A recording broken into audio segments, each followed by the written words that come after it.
La nécessité de publier cette grammaire aujourd'hui, c'est que chacun a une opinion sur la langue. Et il y a un débat qui est assez vif souvent entre deux camps, un camp plutôt décliniste qui s'alarme des innovations, qui se focalise un peu sur une norme, souvent sur une norme écrite, et l'autre camp plutôt moderniste qui salue ces usages innovants avec une perspective parfois militante.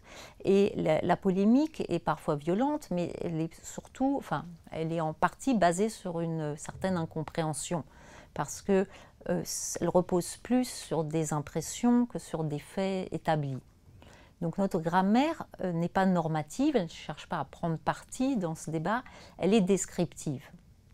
Pour savoir si le français se porte mieux ou s'il se porte moins bien, il faut déjà savoir comment il se porte. Et observer l'usage, ce n'est pas évident, c'est un métier, c'est le métier des linguistes.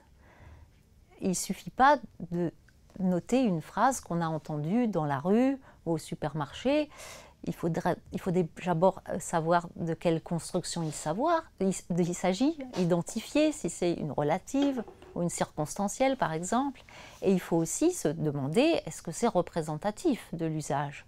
Donc en tant que linguiste, nous avons constitué et consulté et synthétisé et dépouillé des grandes bases de données d'usages écrits, d'usages oraux qui ont été collectés dans différentes universités, en France et hors de France, à Orléans, à Montréal, à Sherbrooke. Et c'est tout ce travail que nous rendons accessible à un public plus large. Par exemple, si vous vous demandez quand faut-il accorder le participe passé, vous pouvez vous demander aussi quand est-il effectivement accordé. Alors, on peut se demander dans quel cas est-ce qu'on entend cet accord. Manger, manger, lu, lu, fini, fini, on n'entend pas l'accord.